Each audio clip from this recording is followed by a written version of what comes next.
Assalamualaikum warahmatullahi wabarakatuh.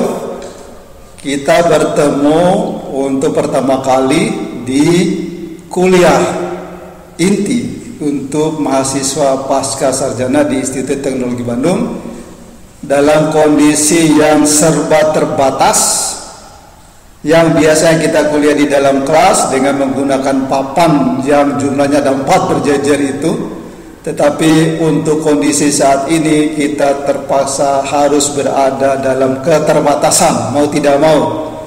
Kuliah 1 semester mungkin akan dijalankan secara online atau daring.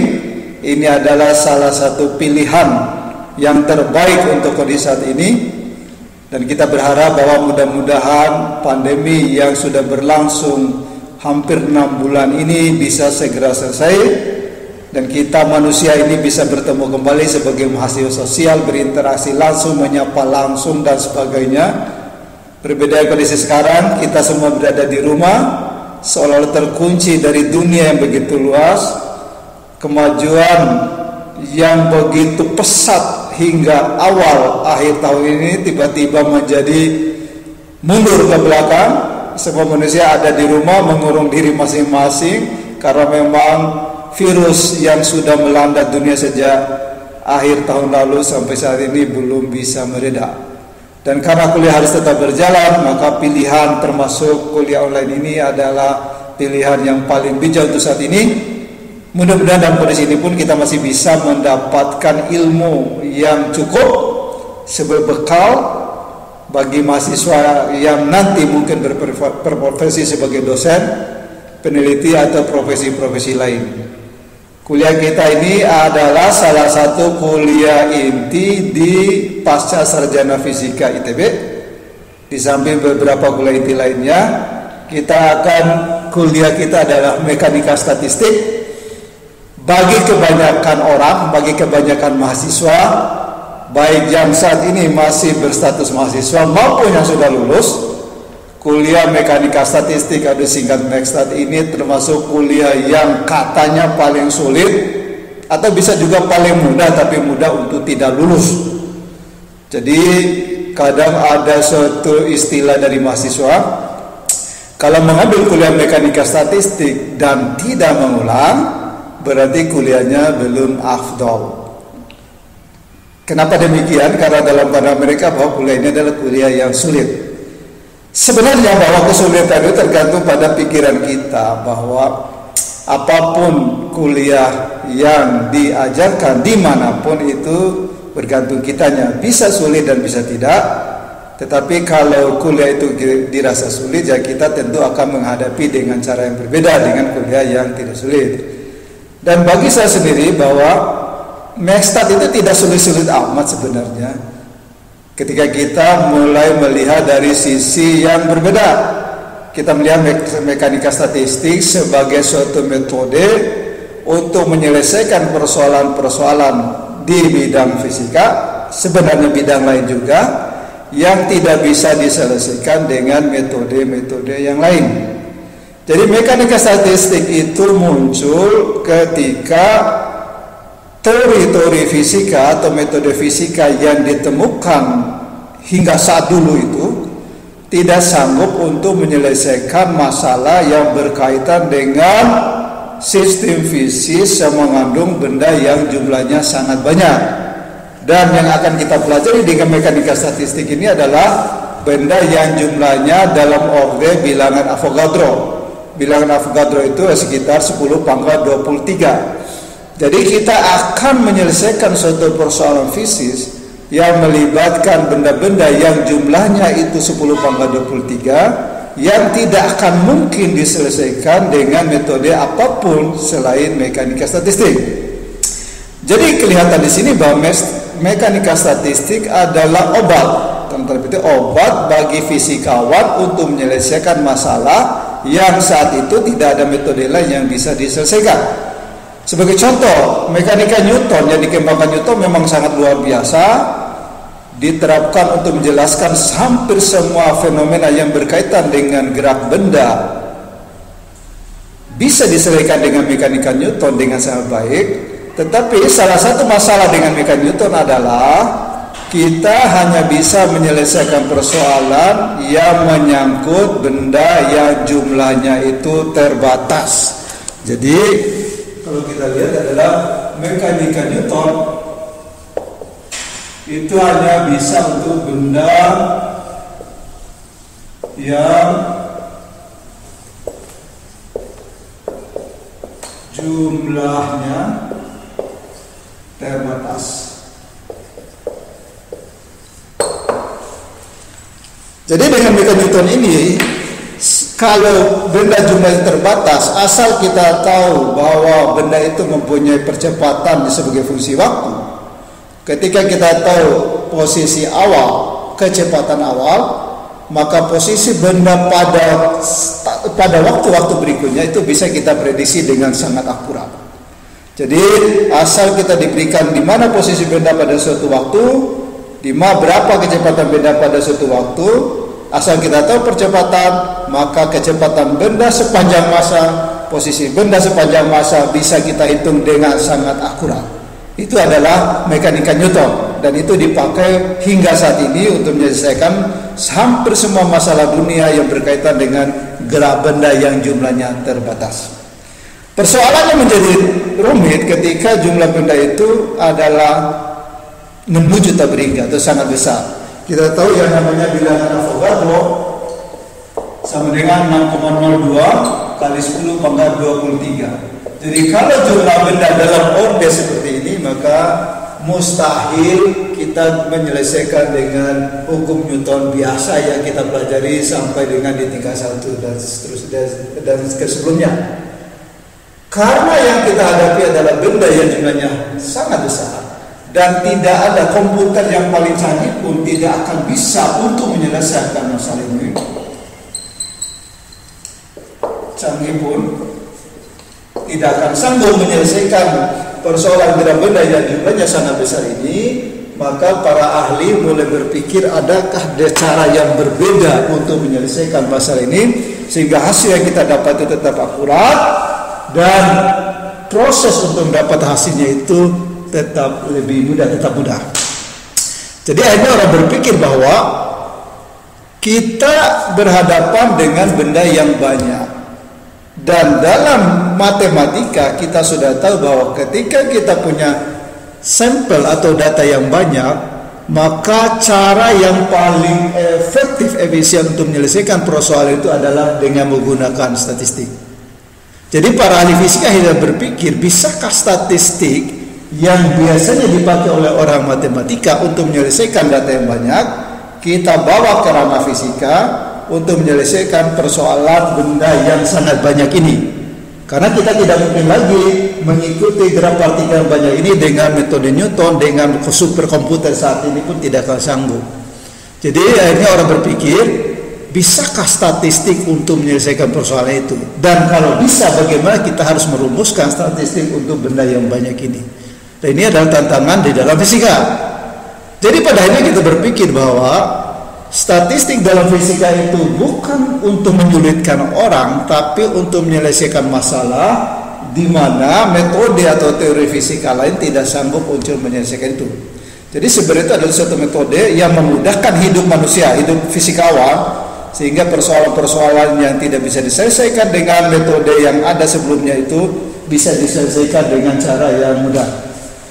Kemudian karena orang matematika sudah mengembangkan statistik dan sudah bisa menemukan berbagai parameter statistik, maka orang fisika tinggal meminjam dan memodifikasi parameter-parameter tersebut sehingga menjadi besaran fisis. Nah, terus apa guna mekanika statistik di sini? Sebenarnya yang sering akan kita bahas dalam mekanika statistik adalah benda yang jumlahnya sangat banyak tapi tidak terlihat. Contohnya adalah atom, elektron, proton, neutron, semuanya tidak terlihat dan jumlahnya sangat banyak. Nah, bagaimana benda yang jumlah sangat banyak dan tidak terlihat ini bisa kita ketahui perilakunya? Apa yang bisa dilakukan oleh ahli adalah mengukur sifat benda yang makroskopik. Sifat makroskopik contohnya apa? Misalnya ketika kita punya sebuah benda ini, Kita bisa mengukur sifat makroskopik adalah kalor jenis, energi, itu bisa kita ukur. Tetapi kalor jenis dan energi yang kita ukur ini adalah kalor jenis dan energi yang merupakan kontribusi dari beberapa atom, elektron dan sebagainya yang membentuk benda ini, apa ini. Jadi yang kita ukur itu bukan sifat satu partikelnya, tetapi sifat kumpulan partikel yang jumlahnya dalam bilangan Avogadro tadi. Itu yang bisa kita ukur. Kita hampir sulit untuk mengukur perilaku satu partikel di dalam benda ini. Yang kita ukur adalah ketika kita ukur suhunya, ketika kita ukur energinya, yang kita adalah energi yang melibatkan Avogadro biji partikel penyusun benda ini. Jadi kita mengukurnya itu dalam dunia makroskopik, sedangkan partikel penyusun benda ini berada di dunia mikroskopik. Kita tidak bisa mengukur langsung di dunia mikroskopik, yang kita ukur adalah dalam dunia makroskopik. Pertanyaannya adalah bagaimana kita bisa menentukan sifat mikroskopik yang tidak bisa diukur itu berdasarkan sifat makroskopi yang sudah diukur. Jadi kita mengukur sifat dalam ketika benda itu sudah menyatu membentuk makroskopik, tetapi kelakuan mikroskopik kita tidak tahu. Nah, bagaimana menghubungkan kelakuan mikroskopik di dalam ini dengan sifat makroskop yang kita ukur? Maka perlu suatu jembatan perumusan. Nah, jembatan itulah yang dinamakan mekanika statistik. Jadi mekanika statistik adalah bagaimana kita meramalkan suatu sifat mikroskopik berdasarkan sifat makroskopik yang bisa diukur di dunia nyata. Kita ukur bisa ukur suhu, kapasitas kalor, kemudian konduktivitas termal, itu bisa kita ukur di dalam laboratorium mudah. Tetapi kita ukur adalah sifat kolektif yang dibangun oleh Avogadro buah partikel ini. Nah, dari sifat kolektif yang makroskopik ini, bisa tidak kita meramal apa sih yang terjadi di dalam partikel-partikel penyusun ini? Maka perlu suatu jembatan. Jadi dari sifat ini dengan menggunakan suatu formula jembatan ini, maka keluarlah sifat makroskopik. Dan dari sifat makroskopik kita teramati, maka kita prediksi, oh ternyata di dalam dunia mikroskopi si partikel ini begini ya. Sebagai contoh, orang mengukur konduktivitas logam, kita punya logam, kita ukur konduktivitasnya, didapat suatu nilai.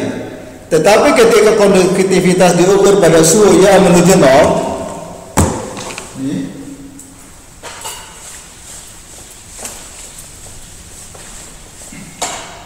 jadi kita mengukur konduktivitas logam, konduktivitas sebagai fungsi suhu. Kalau suhunya cukup tinggi, konduktivitasnya itu hampir konstan. Namanya persamaan Coulomb petit, kira-kira seperti itu. Tetapi ketika para ahli mulai sanggup membuat kondisi dengan suhu menuju 0, jadi sudah bisa membuat helium cair dengan suhu yang mendekati 0 Kelvin. Dan ketika material logam yang sama itu diukur konduktivitasnya, ternyata diperoleh pada saat suhu menuju 0, konduktivitas itu menuju 0. Dalam teori diramalkan berapapun suhunya selalu konstan, tetapi ketika diukur langsung saat para ahli sudah sanggup membuat suhu mendekati 0 Kelvin dan diukur lagi pada suhu rendah itu, didapat konduktivitasnya itu menuju 0. Nah, ini adalah suatu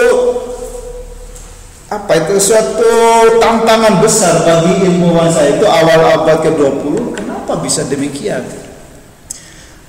Yang menjadi pertanyaan adalah apa yang terjadi di dalam material ini, di dalam logam itu, sehingga ketika suhunya diturunkan menuju 0, konduktivitas menuju 0. Pertanyaan, apa yang dilakukan oleh si partikel-partikel di dalam logam ini, di dalam material ini, Sehingga kalau dia menuju nol, suhunya menuju nol, maka mereka itu seolah menjadi membeku, seolah tidak lagi memiliki kapasitas kalor. Kalau tidak memiliki kapasitas kalor, kita ubah suhunya itu cukup tinggi pun tidak ada energi yang berubah, tidak ada peningkatan energi, karena energi itu adalah CV kali delta T. Jadi kenapa sifat material itu kalau suhunya menuju nol, seolah mereka menjadi diam, dikasih kalor pun mereka seolah-olah tidak berubah energinya, masih diam saja. Maka apa yang dilakukan para ahli adalah mereka menduga jangan-jangan, jadi dalam membangun suatu teori fisika itu pertama adalah hipotesis. Mereka berhipotesis, ini Pak Einstein juga berhipotesis. Jangan-jangan material itu mempunyai sifat tertentu, si partikel penyusun material itu mempunyai kelakuan tertentu.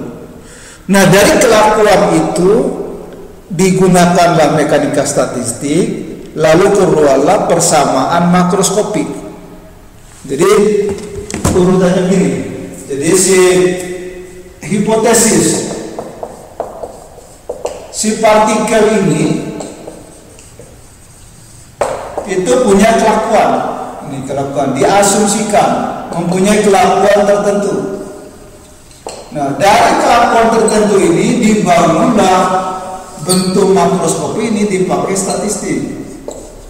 Jadi berangkat dari kelakuan menggunakan statistik. Nah, hasil akhirnya adalah persamaan makroskopik. Jadi peranan statistik itu seperti ini.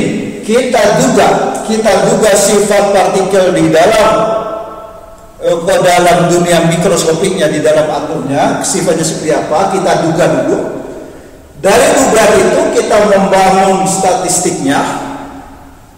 Dari statistik ini nanti akan keluar persamaan makroskopik. Misalnya kapasitas kalornya seperti apa, energinya juga akan keluar di sini ketika kita menggunakan mekanika statistik untuk dugaan ini. Jadi dugaan pakai mekanika statistik, lalu keluarlah persamaan makroskopik.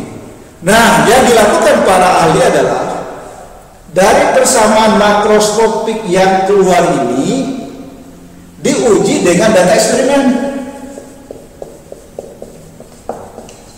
Eksperimen seperti apa? Ini eksperimen diukur mungkin oleh peneliti lain. Diuji. Pertanyaannya adalah apakah persamaan makroskopik yang sudah diperoleh ini cocok tidak dengan data eksperimen? Kalau tidak cocok, misalnya ini tidak cocok, salah. Ternyata eksperimen seperti ini, ternyata teori seperti ini. Sama berarti persamaan makroskopiknya salah, dugaannya juga salah. Dengan kata lain bahwa hipotesis partikel itu berperilaku seperti dugaan awal itu salah. Terus bagaimana? Hipotesis ulang. Oh, jangan-jangan bukan begini, jangan-jangan bentuknya apa, sifatnya lain lagi. Hipotesis ulang, pakai statistik lagi, cari lagi persamaan makroskopik yang baru cek dengan eksperimen. Salah lagi, nggak cocok. Berarti hipotesis salah lagi. Hipotesis baru lagi, lakukan lagi, dapat persamaan baru, cek lagi. Cocok. Ternyata cocok, berarti persamaan yang didapat itu cocok dengan eksperimen, artinya hipotesis kita itu benar. Jadi beginilah cara kerja para fisikawan khususnya di bidang teoretik, dan khususnya lagi adalah yang bahas tentang mekanika statistik. Jadi ketika mengamati suatu data eksperimen, maka dilakukan penelitian adalah memikir apa ya yang dilakukan si partikel sehingga keluarnya begini. Maka yang dilakukan mereka apa? Jangan-jangan si partikel itu begini kelakuannya, itu begini gerakan seperti ini, interaksi seperti ini. Kemudian dari dugaan itu pakai mekanika statistik, keluarlah persamaan makroskopik. Persamaan makroskopik dibanding dengan eksperimen. Kalau tidak cocok, dugaan ini salah. Lalu apa? Pakai dugaan baru.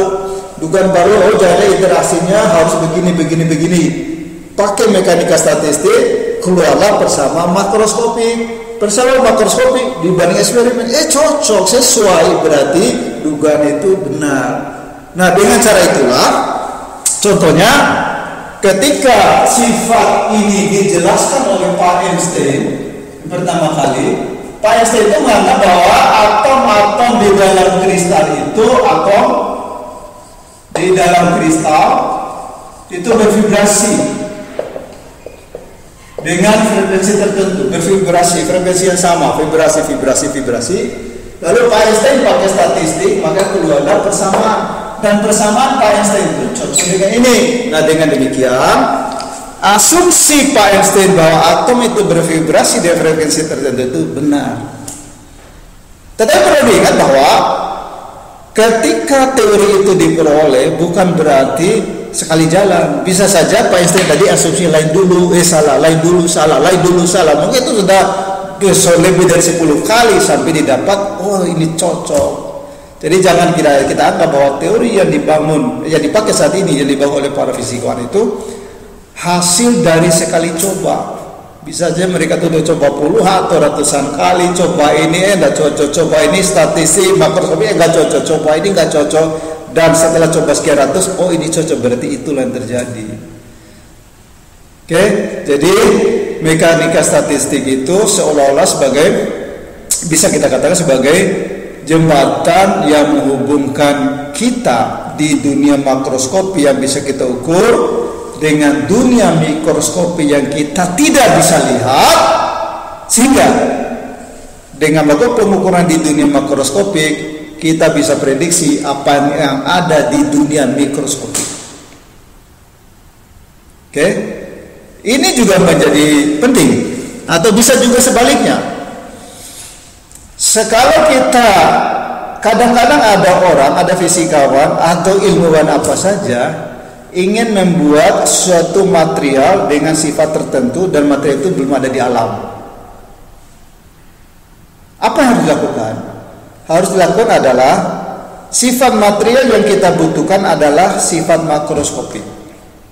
Sifat makroskopik itu adalah kontribusi dari sifat mikroskopik atom-atom, elektron, apapun di sana. Ketika para ilmuwan ingin membuat suatu material baru, maka mau tidak mau si ilmuwan itu harus mengontrol sifat mikroskopik. Jadi misalnya ketika kita ingin membuat suatu material dengan sifat magnetik yang luar biasa tinggi, apa harus kita kontrol di dunia mikroskopik itu? Jadi bagaimana yang dilakukan adalah kita menduga dulu bahwa di dunia mikroskopik kalau begini, kalau bisa di makroskopik saya tambahkan atom ini, lalu interaksinya itu kita perkirakan seperti apa, kemudian mekanika statistiknya kita bangun, lalu kita dapatkan persamaan makroskopik. Nah, dari persamaan makroskopik kita ukur, kita bisa hitung persamaan makroskopik ini menghasilkan sifat magnetik berapa. Ternyata masih kecil. Berarti asumsi kita bahwa harus menambahkan atom ini itu belum benar. Lalu bagaimana? Kita coba tambah atom lain. Lalu interaksi seperti apa kita perkirakan interaksinya, kita bangun statistik, mekanika statistiknya, lalu kita turunkan persamaan makroskopik. Lalu kita cek berapa magnetiknya. Magnetik masih kecil, berarti salah. Berarti harus apa? Coba lagi. Bangun statistiknya, bangun persamaan makroskopiknya, hitung lagi. Oh, ini tinggi. Dapat apa? Berarti kita dapat magnetisasi tinggi ya. Kalau saya campur ini, nah berarti para ilmuwan itu sudah bisa menduga kalau kita ingin dapat magnetisasi yang tinggi, maka kita lakukan pencampuran atom ini sekian fraksinya, atom ini sekian fraksi, atom ini sekian fraksi. Dengan demikian, para ahli yang bekerja di bidang sintesis material, pembuatan material sudah bisa dapat bayangan kalau dia ingin mendapat material dengan magnetisasi tinggi, maka dia harus menggunakan atom itu dengan fraksi tertentu.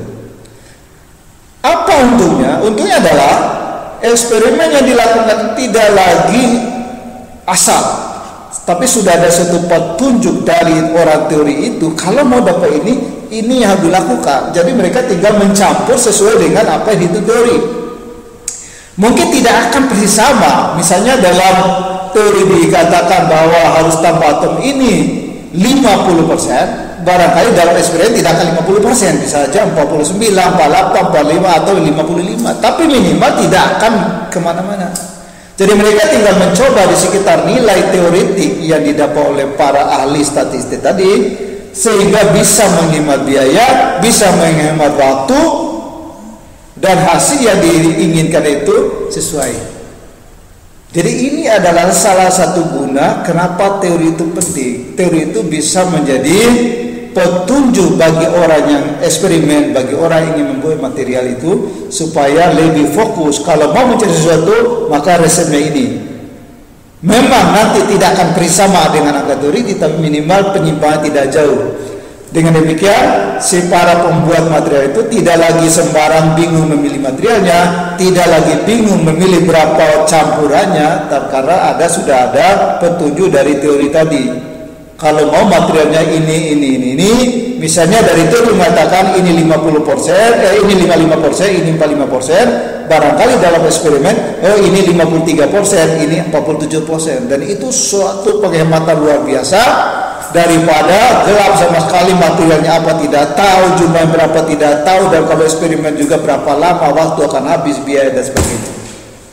Jadi ini adalah salah satu posisi pentingnya mekanika statistik ketika kita ingin membahas suatu material yang sifatnya dibangun secara kolektif dari atom-atom penyusun material itu.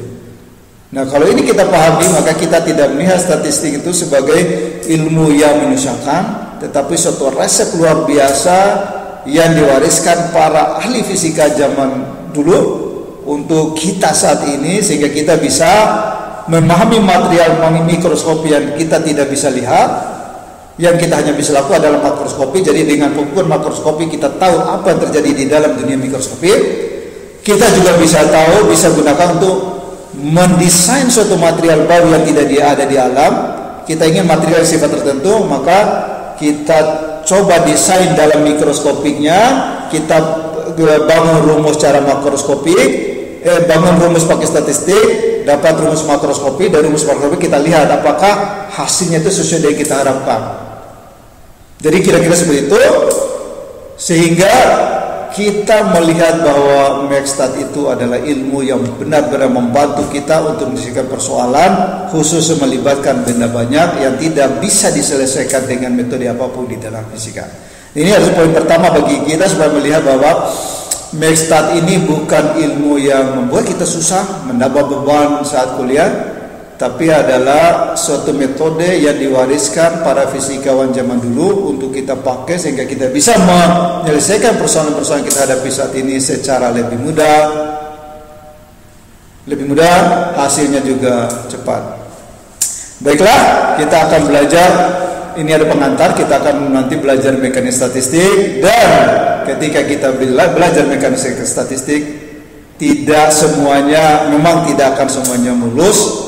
Banyak hal-hal yang akan kita hadapi, dan biasanya kita akan menghadapi banyak kesulitan awal, karena mekanika statistik itu termasuk ilmu yang menuntut abstraksi, pemikiran, khayalan, ya, berarti khayalannya benar. Jadi kita tidak bisa memahami mekanika statistik seperti kuliah-kuliah fisika tingkat dasar, rumus, soal dikasih diselesaikan, tidak bisa begitu. Tetapi di dalam mekanika statistik dan juga kuliah-kuliah pasca lainnya, daya imajinasi kita itu dituntut untuk dikerahkan. Jadi sebelum imajinasi keluar, kita mungkin sulit untuk menyelesaikan suatu persoalan yang diberikan. Jadi dari persoalan diberikan, kita berimajinasi. Salah satu imajinasi adalah kira-kira apa ya yang berlaku di dunia makroskopik, sehingga di dalam dunia dalam mikroskopi, sehingga di dalam dunia makroskopi kita amati begini. Jadi hanya mengamati dunia makroskopi, kita menghayal apa yang terjadi di dalam dunia mikroskopi. Nah, ada salah satu makalah saya, ya sudah agak lama, sudah 2 tahunan lalu. Kita mengamati bahwa bukan mengamati kita ya. Para ilmuwan mengamati bahwa benda ketika dipanaskan bukan memuai tetapi malah mengkurut. Jadi biasanya sampai pelajaran di fisika S1 kita selalu menerima seperti dogma bahwa ketika benda dipanaskan maka benda itu akan memuai, volumenya akan bertambah, makin tinggi suhu makin besar volumenya. Itu adalah pelajaran yang sudah kita dapatkan mungkin dari SMP, SMA, kuliah, sarjana. Tetapi pada akhirnya peneliti juga menemukan ada suatu material yang apabila dipanaskan justru volumenya mengkurut, berkurang. Namanya negative thermal expansion. Pertanyaannya adalah, kenapa material itu justru mengkurut saat dipanaskan? Kita kembali, kenapa sih material itu memuai saat dipanaskan? Material memuai saat dipanaskan, ketika dipanaskan maka getaran atom-atom dalam material itu, material susun atom-atom terjadi pada atom-atom selalu bergetar di sekitar posisi timbang, sehingga yang kita ukur jarak antara atom itu atau panjang kisi itu adalah jarak rata-rata, tapi mereka tidak pernah diam, bergetar terus. Ketika material itu dipanaskan maka getaran itu makin kencang. Dalam getaran ini material itu menyatu satu, antara atom itu ada tarik menarik sehingga material itu kuat, tapi mereka pun bergetar. Ketika suhu dinaikkan maka getaran itu makin kencang. Getaran makin kencang menyebabkan posisi timbang ini sedikit bergeser. Jadi kalau di sini bergeser sekitar sini, tapi ketika suhunya makin tinggi maka makin kencang, tapi diiringi dengan pertama posisi timbang. Jadi dari sini menjadi jauh. Nah, posisi timbang yang makin kencang, makin besar ini material sekian, ini sekian. Jadi kalau di total atom yang jajarannya itu sampai bila Avogadro, maka pergeseran posisi timbang masing-masing atom itu menyebabkan pergeseran makroskopi yang bisa diukur. Nah, itulah yang melahirkan pemuaian termal, pergeseran panas. Jadi pemuaian panas itu adalah karena getar, maka jarak antara atom itu makin jauh cara rata-rata. Nah, kalau dijumlah itu memang perubahannya kecil sekali, tapi kalau jumlah atom itu Avogadro maka efeknya itu menjadi sangat besar, itu adalah pemuaian, dan itu yang berlaku hampir untuk semua material. Tapi para peneliti juga melihat begini, ketika atom itu material itu dipanaskan, tidak getarannya itu makin kencang, tapi posisinya itu tidak sekedar ke sana, tapi bisa ke sini. Nah, misal ini jaraknya satu satuan, ketika dipanaskan jaraknya dari 1,1 ke sini, tapi ke sini mereka. Sehingga kalau dilihat diukur dari sini ke sini, itu jaraknya malah mengecil. Nah, itulah disebut pengkerutan termal. Jadi jaraknya mungkin makin besar, tapi mereka di samping jarak besar mereka juga gerak posisi begini.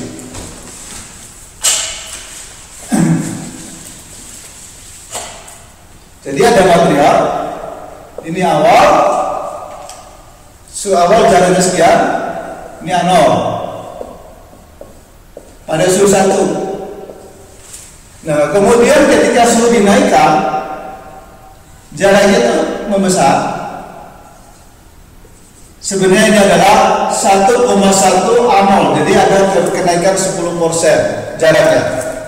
Jadi ini pemuaian, tapi kalau ini yang terjadi itu namanya pemuaian termal. Tetapi ada juga material ketika dia memuai, ininya bergeser ke sana, ininya bergeser ke sini. Memang ini 1,1 A0 banyak, tetapi ke sininya ada 0,9 A0. Jadi karena adanya pergeseran ke arah samping. Oke?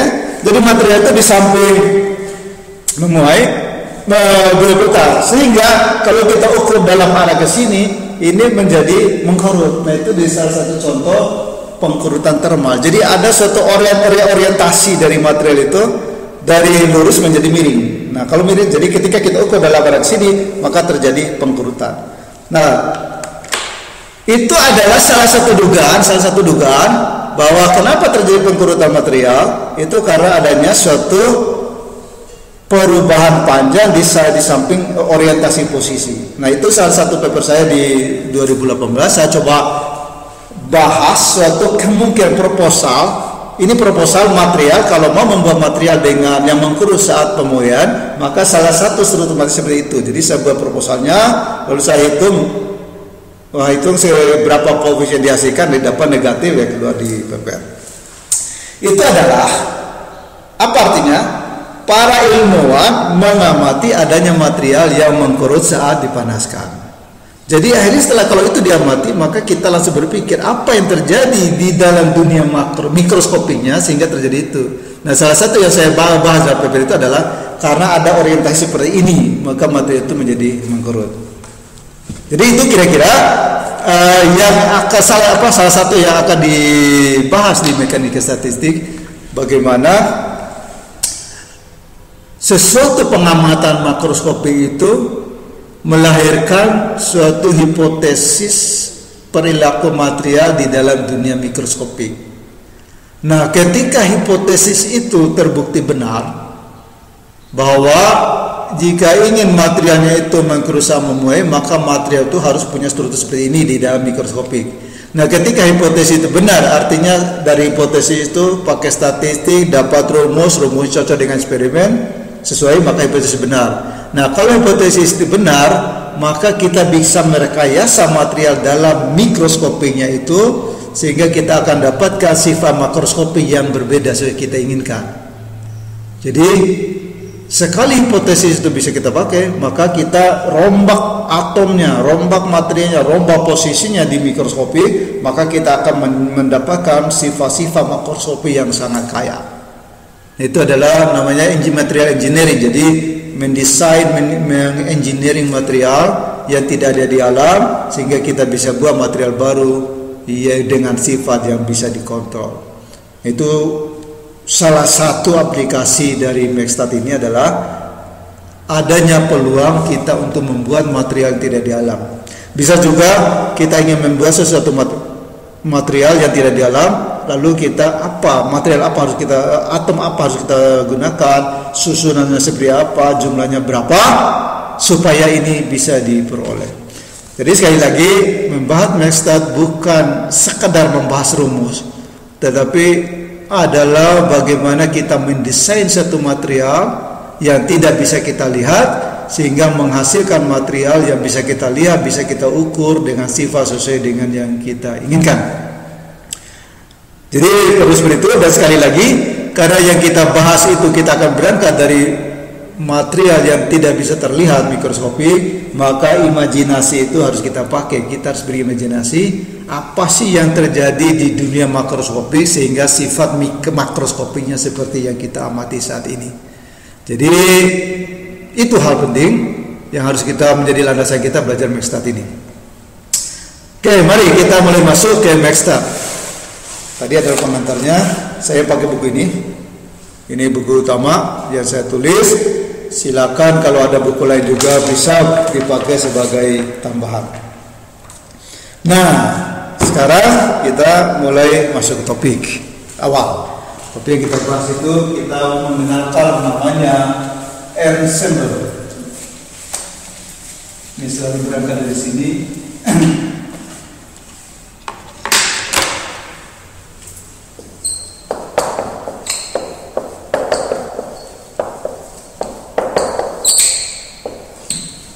Ensemble. Tapi sebelum ensemble kita namanya assembly dulu.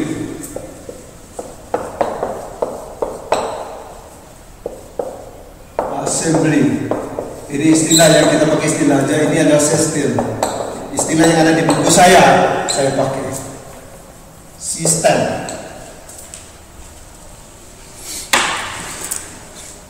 Kita mulai dari assembly dulu. Ketika kita punya sebuah material, ini ada material yang mau kita bahas secara statistik, maka material ini tersusun atas atom-atom. Atom-atom pensusun material ya. Ini sistem yang mau kita bahas secara statistik. So atom-atom ini plastik ya, atom-atomnya atom-atom penyusun plastik, karbon, hidrogen dan sebagainya. Pokoknya cara umum ada atom-atom.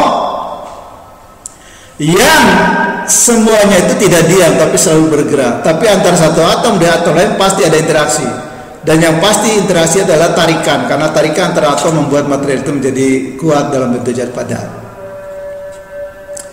Yang akan kita bahas adalah penyusun material ini ada sejumlah yang Avogadro 10 pangkat 20 ke atas, yang selalu bergerak atau bergetar. Jadi ini yang kita bahas. Nah sekarang bagaimana caranya statistik itu bisa kita pakai untuk membahas sifat, untuk mendapatkan sifat makroskopik material ini dari perilaku partikel-partikel penyusunnya. Ketika kita mau pakai statistik, maka kita perlu melakukan idealisasi. Tidak mungkin fisika itu diselesaikan tanpa idealisasi. Idealisasi pertama adalah, misalnya, contoh idealisasi adalah di dalam material ini atom-atom penyusun partikel itu hanya berada di sini, kemudian sifatnya itu sama. Antara satu atom dengan atom lain sifatnya sama. Mereka hanya di dalam ruangan ini, jadi volumenya itu konstan. Kemudian yang penting lagi dalam statistik adalah suhunya konstan. Nah supaya mudah, maka volume sebesar ini kita anggap tersusun atas n buah partikel. Jadi kita menganggap sistem kita ini kita punya sebuah volume yang isinya itu atom-atom atau molekul atau elektron ada n buah partikel yang penyusun partikel yang sama. Nah, dalam kuliah khususnya kuliah Mekstat ini, kita sebut partikel penyusun itu sebagai sistem. Itu mudahnya saja. Sistem. Jadi atom-atom di sini adalah sistem. Kita sebut sistem. Jadi kalau ada n atom, berarti di sini ada n buah sistem. Ini istilah yang terakhir saya pakai sistem. Kemudian volume yang melingkupi seluruh sistem ini, dia volume ini. Sistem di dalam satu volume ini disebut dengan assembly. Kita assembly. Oke? Jadi kita punya assembly yang tersusun atas n buah sistem. Sistem itu sejenis.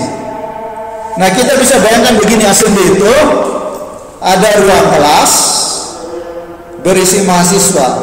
Nah mahasiswa itu adalah assembly. Ruang kelas bersama mahasiswa itu mahasiswa itu adalah sistem, ruang kelas bersama mahasiswa itu adalah assembly. Jadi kalau ruang kelas isinya ada 50 mahasiswa, maka assembly kita terdiri dari 50 sistem. Itu definisinya. Nah, kalau kita punya, misal kita punya logam emas di sini, kita bisa memandang sistem itu elektronnya saja, elektron bebas. Jadi logam emas ini adalah assembly-nya, elektron di dalam itu adalah sistem. Jadi sistem itu terkungkung di dalam assembly logam emas. Elektron nggak bisa keluar kemana-mana. Jadi itu istilah yang kita bisa pakai. Pertama. Nah, kemudian setelah itu kita bahas begini. Kalau kita punya ini ada assembly kita ya, ada assembly. Di luar dari assembly ini, di luar itu namanya lingkungan. Saya gambar lagi ya.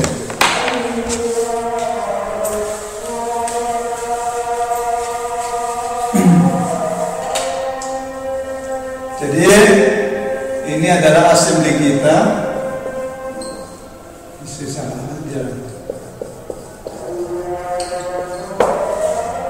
Di dalam assembly kita punya n buah sistem. N sistem. Oke? Jadi assembly di batas sini. Satu volume tertentu. Nah, di luar ini namanya lingkungan.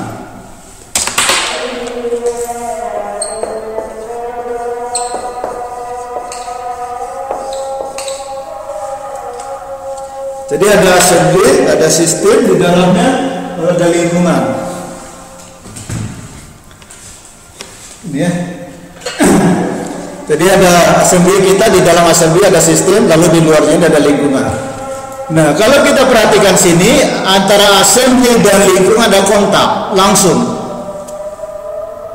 Karena ada kontak, maka bisa terjadi dari sistem itu energi keluar ke lingkungan, atau dari lingkungan energi masuk ke sistem, sehingga energi sistem, energi assembly itu bisa berubah. Ya. Jadi pertama adalah energi bisa keluar, atau dari luar energi bisa masuk, sehingga energi assembly kita ini bisa berubah, bisa bertambah, berkurang selama interaksi terus berlangsung dengan lingkungan. Kalau kita bisa membuat assembly kita itu ditutup oleh dinding yang begitu ketat,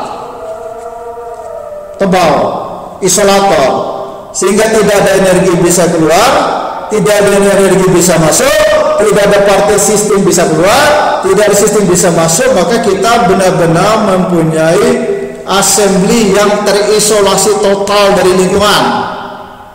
Energi assembly-nya itu menjadi konstan sepanjang masa, jumlah partikel itu menjadi konstan sepanjang masa. Nah, ini adalah assembly yang paling mudah untuk kita bahas. Kenapa? Energinya konstan, karena tidak ada energi keluar, tidak ada energi masuk. Dari lingkungan energi nggak bisa masuk, dari partai dari si assembly energi nggak bisa keluar karena sudah ditutup oleh dinding yang begitu kedap energi dan kedap partikel. Ini adalah assembly yang benar-benar terisolasi total. Bisa kita bayangkan misalnya termos yang lapisannya dindingnya setebal 1 meter, gabus seperti apalah. Jadi total tidak ada lagi energi bisa keluar masuk. Sehingga suhu air dalam termos itu konstan saja. Itu assembly yang terisolasi total. Nah, assembly semacam itu, assembly yang sangat khusus itu disebut assembly mikrokanonik. Jadi kalau ini terisolasi total, tidak ada lagi yang bisa keluar masuk, ini disebut mikrokanonik. Ini adalah assembly yang sangat spesial, yang hanya bisa dibuat dengan cara yang luar biasa hebat, tertutup total. Kalau air itu suhunya di dalam 80 derajat Celcius, maka selamanya 80 derajat Celcius, tidak berubah-ubah lagi walaupun suhu di luarnya berubah, karena tidak ada pertukaran energi. Itu namanya assembly mikrokanonik. Dan apa yang kita bahas di fisika statis di kuliah S1 itu adalah assembly mikrokanonik. Jadi energinya konstan, jumlah partikel konstan. Yang boleh terjadi apa? Ya terjadi ya perubahan suhu dan sebagainya saja. Jadi sangat-sangat sederhana. Oke. Dan assembly mikrokanonik tadi adalah assembly ideal. Boleh katakan hampir tidak mungkin kita mengisolasi sesuatu benda dari dunia luar sehingga tidak ada pertukaran energi. Sebaik-baiknya kita buat pembatas, maka energi tetap bisa hilang, keluar atau masuk, walaupun dibutuhkan waktu lama. Jadi ada assembly mikrokanonik itu adalah assembly ideal. Tetapi untuk kondisi-kondisi tertentu, misalnya kita melakukan percobaan, kita membuat suatu penutup yang cukup bagus, lalu kita melakukan percobaan itu dalam waktu yang tidak terlalu lama, sehingga selama rentang waktu percobaan itu suhu energi di dalam assembly kita itu hampir tidak berubah, maka itu juga bisa kita deteksi dengan mikrokanonik. Jadi walaupun mikrokanonik itu secara praktek itu sulit dibuat, tetapi dalam eksperimen kita bisa mendekati sesuatu assembly dengan mikrokanonik asal tadi dibuat suatu sekat yang cukup bagus, sehingga eksperimen misalnya kita waktu lakukan selama 1 jam, tetapi dalam 1 jam itu energi yang dimiliki oleh assembly itu berubahnya dapat diabaikan sedikit. Jadi si sekat itu sudah bisa menahan perubahan energi yang signifikan, sehingga selama eksperimen 1 jam tadi energinya barangkali hanya berubah 1-2%. Nah, itu bisa kita dekati dengan mikrokanonik. Jadi dalam fisika pun sebenarnya tidak ada yang benar-benar eksak, banyak suatu asumsi, idealisasi. Contoh lain, misalnya dalam eksperimen 1 jam itu energi bisa di dalam ini berkurang sebanyak 10%. Jelas ini bukan mikrokanonik kalau secara teori. Karena apa? Karena energi ada mengalami perubahan 10%. Tetapi ketika alat eksperimen kita itu ketelitiannya hanya kesalahannya bisa mencapai 20%, maka perubahan 10% ini menjadi tidak berarti. Jadi kalau kita gunakan alat dengan kesalahan 20%, maka perubahan energi 10% itu diabaikan sehingga sistem bisa dianggap mikrokanonik.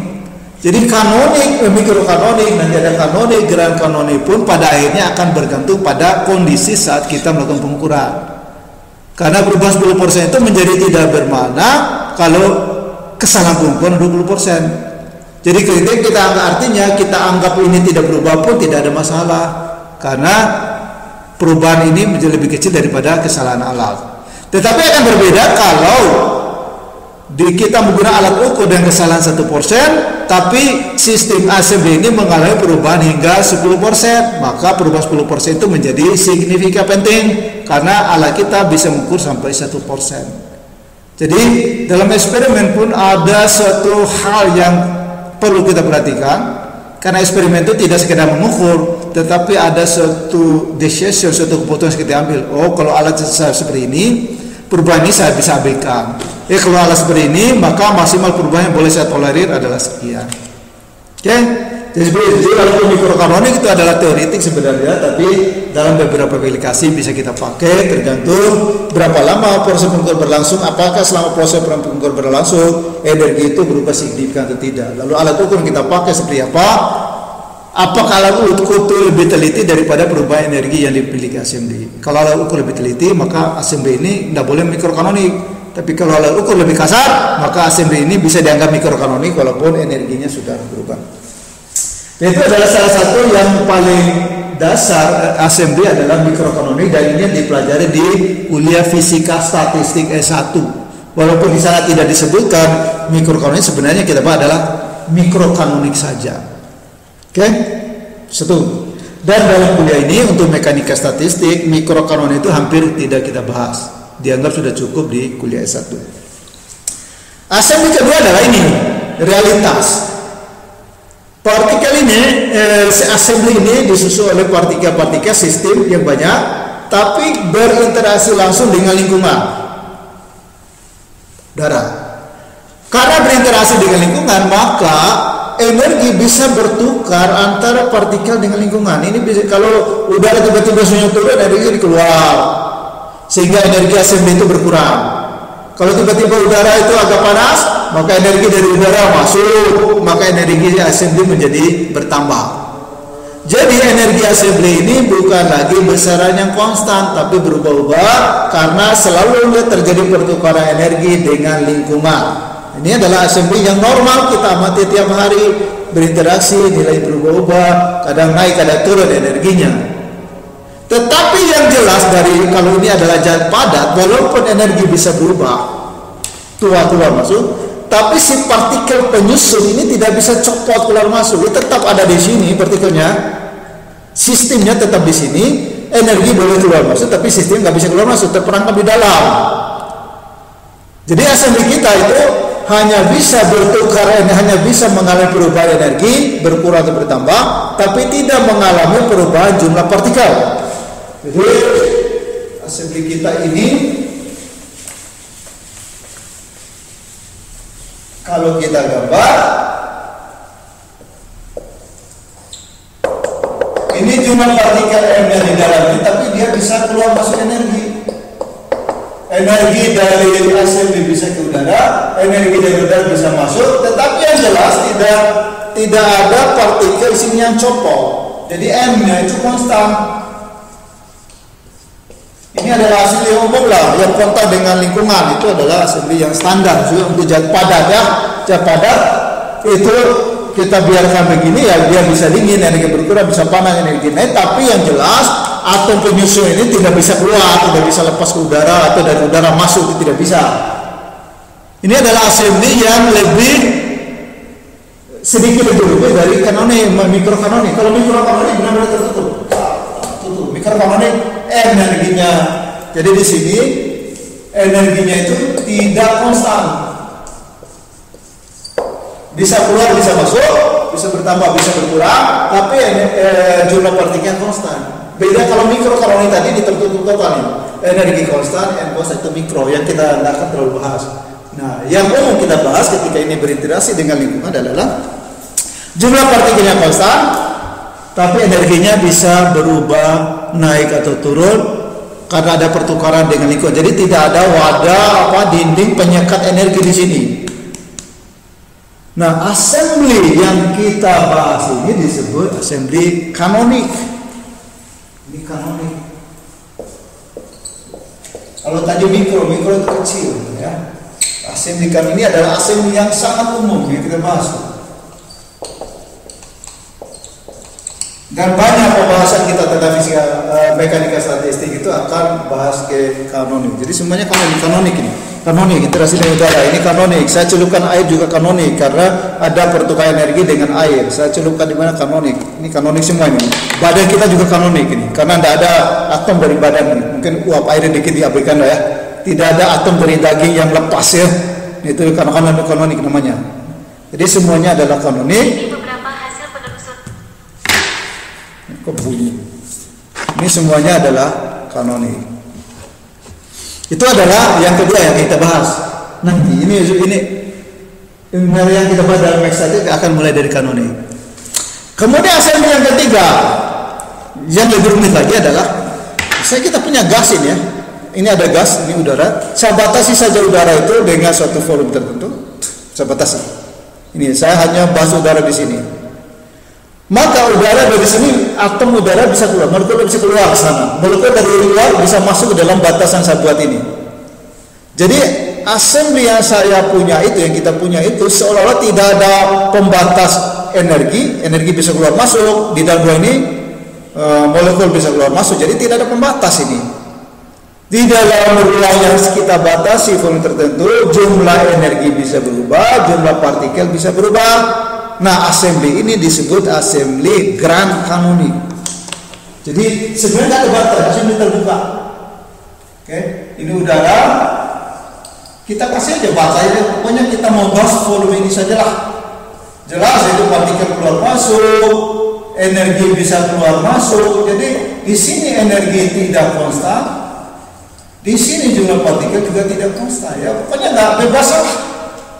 Udara terbuka yang kita cuma klaim satu volume tertentu, maka di sini partikel bisa ke sana, ini bisa masuk, energi bisa masuk, keluar dan sebagainya. Nah, ini tidak ada lagi yang jelas di sini, yang jelas hanya membatasi volume aja. Nah, ini volume pakai garis saja ya, bukan lagi kotak yang membatasi udara, tapi ini hanya pakai garis. Nah, ini disebut grand kanonik. Grand kanonik. Nah, ini juga akan kita bahas nanti ya. Terus apa lagi? Udah itu aja. Jadi mikrokanonik benar-benar tertutup total, tidak ada partikel bisa keluar masuk, tidak ada yang bisa keluar masuk, itu terisolasi ini. Ada termos, sekarnya itu dindingnya itu 1 meter tebal dari bahan yang luar biasa, nggak ada energi bisa keluar masuk. Kemudian ini partikelnya tetap terikat di sini, tapi energi bisa bertukar, bisa keluar masuk. Ini adalah kanonik. Yang ketiga adalah udara saya batas ini aja, pokoknya saya bikin garis ini, garis titik-titik ya. Partikel keluar masuk, energi keluar masuk, itu disebut grand kanonik. Itu adalah assembly yang paling rumit. Ya. Pertanyaannya. Nah, ini jadi banyak ide orang fisika itu. Saya minum dulu sebentar.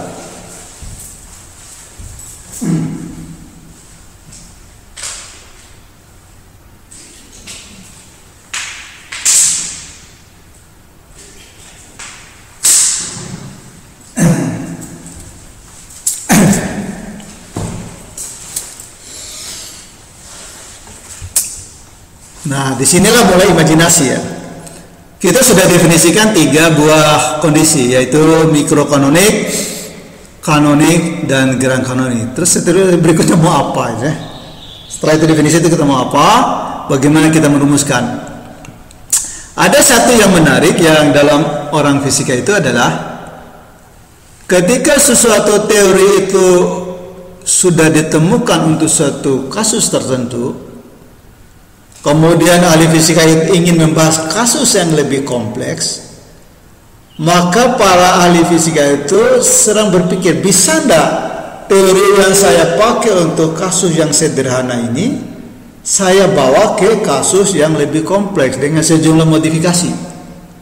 Itu akan jauh lebih mudah daripada kita mau menyelesaikan kasus yang kompleks itu dari nol. Karena akan memakan kesulitan luar biasa. Akan lebih mudah karena ketika kasus yang lebih sederhana itu sudah ada rumusnya dan sebagainya sudah ada. Kalau kita bawa ke kasus yang kompleks, itu kita tinggal melakukan sejumlah modifikasi. Itu yang dilakukan oleh fisika, termasuk dalam fisika statistik ini. Jadi dalam fisika statistik, dalam mekanika statistik, kita bahas mekanika statistik lebih rumit dari fisika statistik. Tetapi dalam fisika statistik, untuk kondisi mikrokanonik, kita sudah memiliki persamaan sudah lengkap diturunkan. Kita sudah memiliki persamaan bagaimana misalnya energi rata-rata, kapasitas Kalo, entropi, entalpi, semua sudah lengkap dari mikrokanonik yang kita bahas di fisika statistik. Nah, sekarang kita akan belajar kanonik yang jelas lebih rumit daripada mikrokanonik. Tadi energi bisa berubah keluar masuk. Kan mikrokanonik tidak boleh ada energi, kanonik boleh ada energi bisa keluar masuk.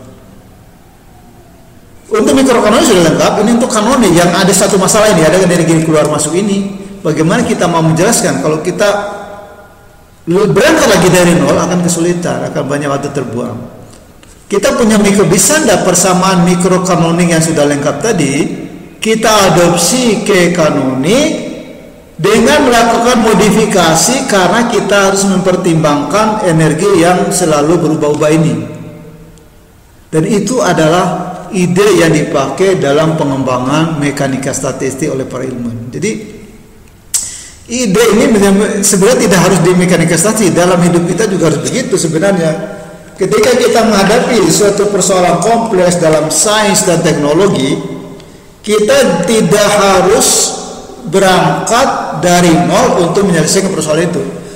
Bisa saja kita meminjam persoalan yang sudah ada di kasus yang lebih sederhana, kita lakukan modifikasi untuk menyelesaikan persoalan di kasus yang kompleks ini.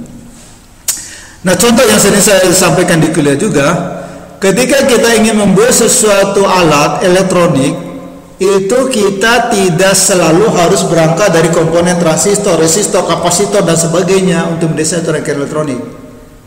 Kita bisa saja menggunakan rangkaian yang sudah ada untuk masalah yang sederhana. Nah, rangkaian itulah yang sudah dirangkai, rangkaian itulah yang kita pakai untuk membuat rangkaian kita lebih kompleks.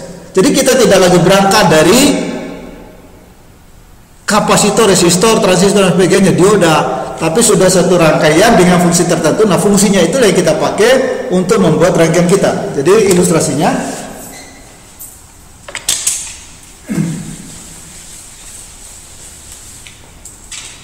kita ingin membuat suatu elektronik tertentu, alat elektronik. Kita tidak harus mulai dari kapasitor, resistor, transistor. Tidak harus mulai dari sini, tidak harus mulai dari rangkaian listrik ini. Karena kalau ini kita mulai dari sini dan rangkaian kita itu cukup kompleks, kita akan menghabiskan banyak waktu untuk merangkai ini. Nah, cara yang lebih mudah adalah ada rangkaian yang sudah dibuat untuk fungsi A.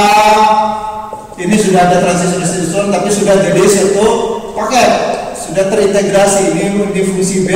Nah, ini yang kita pasang, kita nyambung ini menjadi elektronik baru yang sesuai dengan kita inginkan. Jadi kita tidak selalu berpikir ketika bikin rangkaian harus mulai dari transistor, resistor, kapasitor, dioda dan sebagainya. Tapi bisa kita berpikir, kita pakai yang sudah ada dan fungsi tertentu, lalu kita pakai ke rangkaian kita. Contoh, kita ingin membuat rangkaian pengontrol. Kita tidak selalu menggunakan mikrokontroler. Itu mikrokontroler, Atmel, kita rangkai segala macam, digabung dan lain-lainnya sebegitu rumitnya. Dan itu mungkin butuh waktu. Nah, cara yang sederhana adalah kita pakai Arduino. Arduino sudah lengkap. Arduino itu tinggal kita lengkapi dia lain-lain. Maka kita dapat rangkaian baru sesuai keinginan kita dan lebih cepat, lebih hemat dan sebagainya daripada kita selalu mulai dari IC microcontroller dan sebagainya itu. Tapi yang kita butuh adalah microcontrollernya. Di Arduino sudah microcontroller ini kita pakai, lalu kita gabung dengan apa yang lain sehingga kita dapat suatu alat baru yang sesuai dengan kita inginkan. Nah, begitu juga di fisika. Kita ingin membahas masalah kanonik, kita tidak harus berangkat dari nol dan sebagainya. Kita sudah punya mikrokanonik, kita punya persamaannya yang sudah diturunkan. Bisa enggak mikrokanonik kita adopsi ke sini, dimodifikasi sehingga kita bisa menjelaskan sifat kanonik ini. Dan itu yang dipakai oleh fisikawan. Dan ternyata luar biasa membuat persoalan yang kelihatannya lebih rumit itu menjadi sederhana. Jadi ketika kita belajar Mathstat, kita akan belajar kanonik dan gerang kanonik. Tolong diingat kembali mikrokanonik di Fistat, karena rumus-rumus itu akan kita pakai di kanonik dan gerang kanonik. Jangan kayak kebanyakan mahasiswa sekarang, begitu ujian akhir semester selesai, maka semua pun akan selesai. Ilmu itu mungkin akan masih bertahan tinggal seminggu. Setelah seminggu ilmu satu semester itu hilang, meluruh seperti radioaktif dengan waktu paruh yang begitu pendek. Jadi tolong dibaca lagi fisika statistik, karena banyak metode-metode di sana yang akan kita terapkan di mekanika statistik. Kita akan bahas kanonik dan gerang kanonik, tapi kita akan berangkat menggunakan metode yang dipakai di mikrokanonik dengan sejumlah modifikasi. Nah, untuk bisa membahas itu tentu tidak langsung pakai. Kita harus mencocokkan dulu mikrokanonik dengan gerang kanonik, gimana kita pakai itu ya. Sama dengan ini, kalau kita punya Arduino, maka kita harus cocokkan kaki Arduino-nya seperti apa, memperoleh Arduino seperti apa, lalu punya kita seperti apa, ya kita harus sesuaikan, harus belajar ya. Tidak boleh langsung Arduino copot, pasang di tempel gitu, nggak bisa, tapi kita tetap harus menyesuaikan. Nah, untuk itu kita mengenal atau para ahli mengenal namanya ensemble. Tadi kita sudah bahas sistem, kita sudah bahas assembly, sekarang kita bahas ensemble. Saya coba fokus di sini aja untuk hari ini. Ensemble. Ensemble itu begini, mungkin agak abstrak gitu ya. Ini sisa waktu saya pakai ini aja. Kita berangkat mikrokanonik. Mikrokanonik itu paling fisika statistik. Dibatasi, jumlah partikelnya konstan, energi konstan. Ini mikrokanonik. Kita punya kanonik. Energi partikelnya konstan, jumlah kanonik partikel konstan, energinya berubah terus. Tiap saat berubah, kapan berubah, nanti berubah, tiap detik berubah, tiap sepersekian detik berubah. Itu adalah kanonik. Oke. Jadi kita punya mikrokanonik.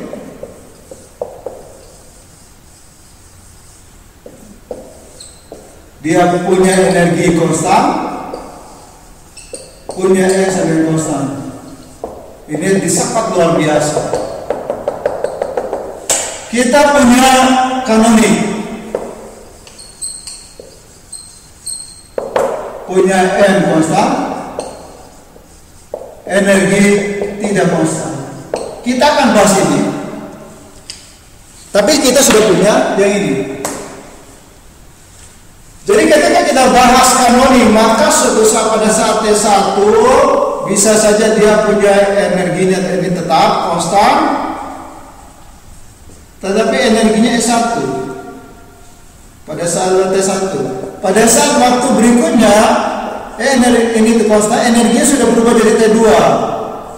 Pada saat berikutnya konstan, energinya sudah berubah jadi T3 dan seterusnya. Tidak pernah diam energinya ini. Kenapa? Karena ada perkembangan lingkungan. Saat satu energi ada keluar, berkurang, tambah, berkurang. Dan itu terus terjadi. Perubahan energi berlangsung terus sepanjang waktu. Itu adalah kanonik karena tidak ada sekat energi dengan lingkungan.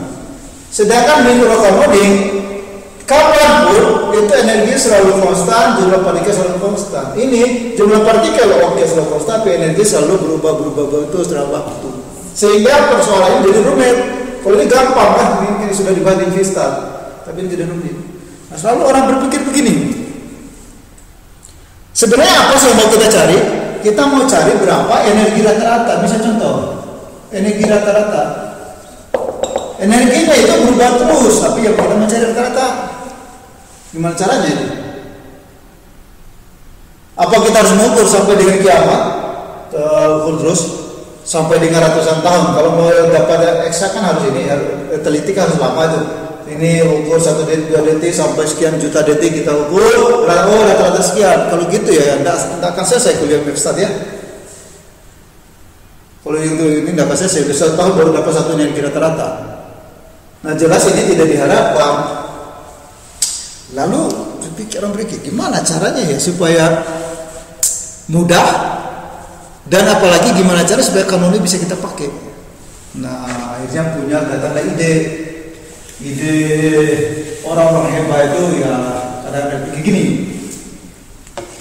Saya kita bikin suatu penampungan besar,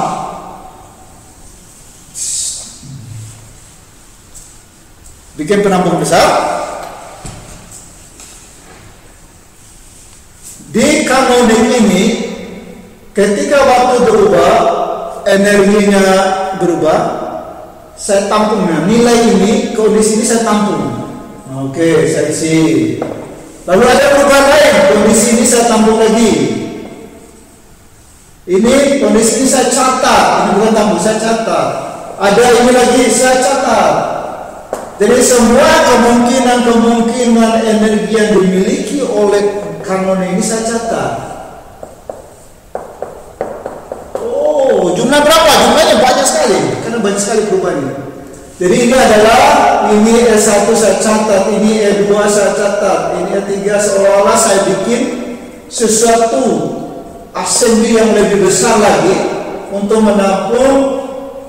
Jadi ini seolah assembly yang luar biasa besar untuk menampung kondisi-kondisi yang dimiliki oleh assembly kanonik ini. Ini dia bisa punya, saya tampung semua.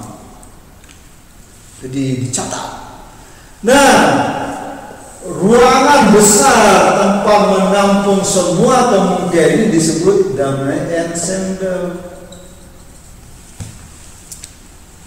Oke? Jadi ensemble itu adalah tempat mencatat semua kondisi yang dimiliki oleh kanonik. Dengan demikian, seolah-olah kondisi yang banyak dimiliki oleh kanonik ini dengan energi yang berbeda-beda ini, saya sudah pecah-pecah menjadi kondisi yang jumlah partikel konstan, energinya konstan. Ini partikel konstan, ini konstan. Ini konstan, ini konstan. Program dia saya sudah wakilkan kepada semua yang ada di ensemble ini. Jadi kapanpun kondisi dia ini ada di situ. Energi berapa ada di sana, ada wakilnya. Sehingga tiap wakil ini punya energi konstan, punya N yang konstan. Sebenarnya ada pada step 1, step 2, step 3, catat-catat. Jadi semua catatan tadi saya simpan di dalam suatu seolah-olah ruangan lebih besar. Satu ruangan itu terdiri dari assembly. Karena yang saya catat adalah kondisi pada saat tertentu ini, maka ini energi konstan ini menjadi mikrokanonik. Jadi ensemble kanonik adalah kumpulan dari kondisi-kondisi yang dimiliki oleh assembly kanonik pada saat yang berbeda-beda yang kita catat. Dan karena ini adalah catatan pada waktu tertentu, maka jelas ini nilai energinya konstan. E1 konstan, N-nya konstan. Ini nilainya N-nya konstan, E2 konstan. Jadi sebenarnya kita punya satu assembly, hanya kondisi dia pada berbagai waktu itu kita daftar di dalam satu tempat besar. Nah, tempat besar ini disebut ensemble. Ensemble itu isinya kanonik, disebut ensemble kanonik. Karena satu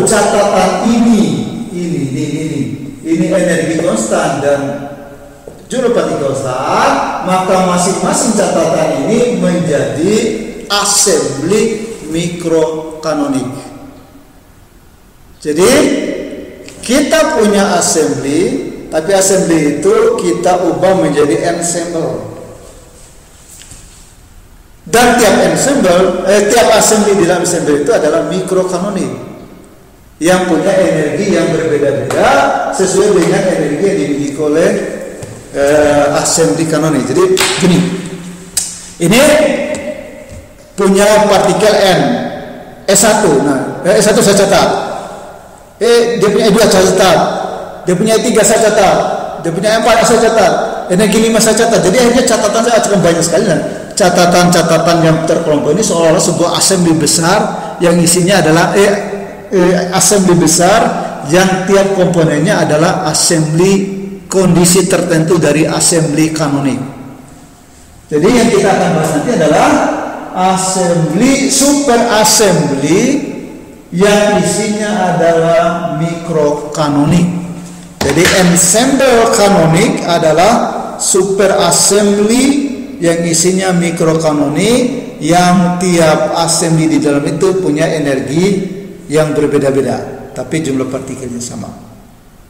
Nah, karena assembly-nya ini adalah mikrokanonik, maka untuk tiap assembly ini kita bisa pakai rumus-rumus mikrokanonik yang kita sudah pelajari di fisika statistik. Jadi ensemble itu adalah hayalan, suatu bentuk hayalan untuk memungkinkan kita menggunakan persamaan-persamaan mikrokanonik untuk menyelesaikan assembly kanonik. Jadi kondisi-kondisi yang berbeda dari assembly kanonik kita simpan, kita catat. Nah, setelah kita catat, maka satu catatan itu menjadi assembly mikrokanonik. Jadi ini kita akan dapatkan sejumlah besar sekali assembly mikrokanonik, tapi memiliki energi yang berbeda-beda. Energi berbeda itu sebenarnya adalah energi yang dimiliki satu assembly kanonik pada saat yang berbeda. Saat kapan pun kita catat berapa yang banyak atau berhinggalah banyaknya assembly mikrokanonik di dalam ensemble kanonik. Ya. Sehingga nanti saat ini kita pakai ini akhirnya semuanya memiliki persamaan masing-masing sesuai dengan energinya berbeda-beda itu. Itu adalah salah satu cara menyelesaikan persoalan kanonik supaya kita tidak mulai dari nol. Kita menggunakan mikro, tapi bagaimana kanonik itu bisa dipandang sebagai kumpulan dari mikrokanonik. Jadi melihat kondisi-kondisi berbeda dari kanonik, assembly kanonik sebagai kumpulan dari assembly mikrokanonik yang memiliki energi yang bermacam-macam. Itu adalah salah satu cara pandang untuk menyelesaikan persoalan fisika secara mudah. Nah, hal yang sama juga dengan kanonik. Kanonik itu adalah isinya mikrokanonik tapi dengan jumlah partikel dan energi yang berbeda. Nanti kita bahas lagi. Sekarang bagaimana kita kembali apa sih ensemble itu kayak apa sih? Gini, ensemble misalnya kita di ITB itu kita ingin mencari energi rata-rata satu ruang kuliah di ITB. Katakanlah ruang kuliah itu isi mahasiswanya sama. Jadi di ITB itu semua ruang kuliah isi mahasiswanya sama. Bagaimana cara kita mencari energi rata-rata mahasiswa di dalam ruang kuliah itu? Energi rata-rata dalam satu ruang kuliah. Misalnya di fisika ada 1201. Nah, dalam satu ruang kuliah kita anggap jumlah mahasiswanya selalu sama, tapi energinya bisa berbeda. Ada mahasiswa lagi murung, lagi gembira, itu energinya beda. Hari ini, besok energi beda, tapi katakan jumlah mahasiswa sama aja. Gimana caranya kita mencari nilai rata-rata energi mahasiswa tadi? Energi ke ruang tadi. Caranya adalah kita asumsikan bahwa semua ruang kuliah ITB itu jumlah mahasiswa sama pesertanya tiap ruang kuliah. Jadi satu ruang kuliah itu dianggap sebagai assembly kanonik karena jumlah mahasiswanya konstan tapi energinya yang berbeda. Ruang kuliah lain jumlah mahasiswa sama, energi juga berbeda. Jadi ketika kita ingin melihat energi satu ruang kuliah, kita bisa anggap bahwa ruang kuliah lain itu adalah kondisi ruang kuliah, misalnya ruang kuliah 1201, kita ingin menghitung nilai energi rata ruang kuliah 1201, kita bisa memandang begini, ruang kuliah lain itu adalah kondisi ruang kuliah 1201 dengan energi berbeda. Jadi sebenarnya yang kita punya itu hanya ruang kuliah 1201 yang menjadi fokus perhatian kita,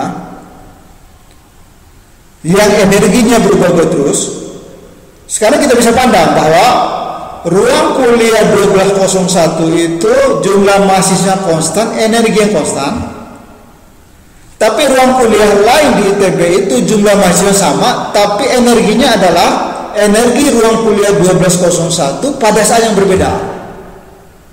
Jadi seolah-olah ruang kuliah lain di ITB itu adalah duplikasi ruang kuliah 1201 dengan energi yang berbeda, saat energi berbeda. Sehingga ruang kuliah di ITB bisa kita pandang lagi sebagai ruang kuliah yang energinya sama, jumlah mahasiswanya sama. Jadi se-ITB kita lihat banyak ruang kuliah, jumlah mahasiswa sama tapi energinya beda-beda. Energi satu ruang kuliah itu beda energi ruang kuliah lain. Tapi satu ruang kuliah energi maupun jumlah mahasiswa sama. Ruang kuliah yang tersebar itu sebenarnya adalah duplikasi ruang kuliah 1201 pada saat memiliki energi yang berbeda. Sehingga kalau di ITB ada bisa 200 ruang kuliah, maka 200 ruang kuliah itu adalah kondisi ruang 1201 pada saat yang berbeda. Nah sekarang setelah kita replikasi 1201 disebar ke semua ruangan di ITB, maka tiap ruangan itu termasuk 1201 kita anggap saja sebagai ruang kuliah dengan jumlah mahasiswa konstan dan energi yang konstan. Ruang kuliah lain di GKU jumlah mahasiswa konstan, energi konstan, tapi energinya beda dengan 1201. Di GKU Timur juga sama, di GKU Barat ada banyak kuliah, GKU Timur banyak ruang kuliah, dan semuanya itu mengandung mahasiswa yang sama, energinya konstan tapi berbeda dengan ruang kuliah lain. Sehingga satu ruang kuliah itu sekarang menjadi assembly mikrokanonik. Jadi sebenarnya kita cuma punya 1201, tapi sekarang sudah disebar kondisi 1201 ke semua ruang kuliah ITB, sehingga masing-masing ruang kuliah ITB menjadi mikrokanonik, sehingga satu ITB itu adalah ensemble kanonik. Kita punya 1201 sebagai assembly kanonik, lalu kita sebar kondisi 1201 ke semua itu ruang ITB, maka satu ITB kita mempunyai suatu ruang besar yang isinya adalah ruangan. Ruang satu ruang itu adalah assembly mikrokanonik dengan energi yang bermacam-macam. Jadi itu adalah ensemble. Jadi kita punya sebenarnya satu assembly, kita hayalkan assembly itu ada di mana-mana, tapi dalam bentuk mikrokanonik. Sehingga yang akan kita bahas nanti bukan lagi 1201, tapi kita bahas ITB-nya yang dibangun oleh assembly mikrokanonik, di mana energi tiap assembly itu adalah energi yang dimiliki oleh assembly kanonik yang cuma sebiji tadi. Jadi sebiji ini kita copy, kita duplikasi di mana-mana sehingga semua kondisi energinya itu ada di mana-mana seluruh ruangan. Sehingga nanti kita bahas menjadi lebih besar. Nah, karena ITB itu mengandung assembly mikrokanonik, maka rumus mikrokanonik yang kita bahas di fisika dasar bisa kita pakai untuk kondisi ini.